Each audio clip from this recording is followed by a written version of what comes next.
Star টেলিভিশনকে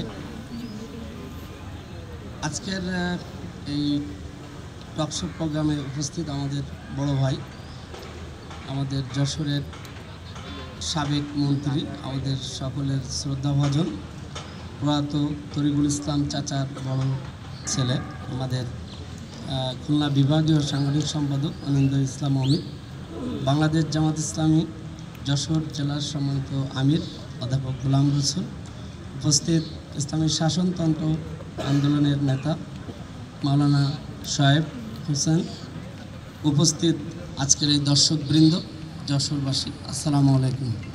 আসলে আপনি সত্যিই বলেছেন যে 88 সালের পর থেকে শুনেছি ভাবদেওয়ার প্রবলেম। আমরা নিজেও অনেকবার সেখানে গিয়েছি। গত 4-5 মাস আগে আমাদের মাননীয় পরিবেশ মন্ত্রী যশোরে আসছিলেন, ওনার সাথেও সফর সঙ্গী হওয়ার সুযোগ হয়েছিল।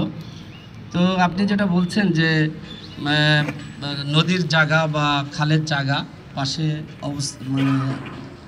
আবাসিক স্থাপনা তৈরি করা, বালি ভরাট করে দখল করা, যেটা 15-17 বছর ফ্যাসিস্ট আওয়ামী লীগের আমলেও ছিল, এখন সেটা চলছে।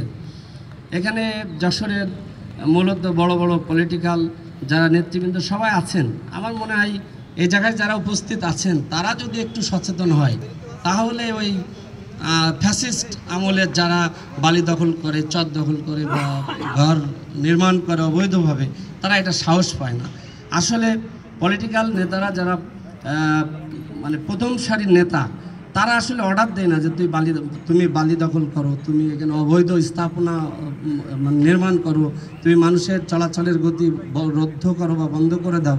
এটা আসলে এক শ্রেণীর যারা এই চাঁদাবাজ, দুর্নীতি, যারা এর থেকে মজা পায়, ফয়দা পায়, তারা এটা পলিটিক্যাল দলের নামগুলোকে ব্যবহার করে। আমি মনে করি 5ই আগস্টের পরে পলিটিক্যাল দলগুলোকে আরও সচেতন হয়ে এগুলো বন্ধ করা দরকার। ধন্যবাদ। আমি একটু জনাব অমিত আপনার কাছে আসতে চাই যে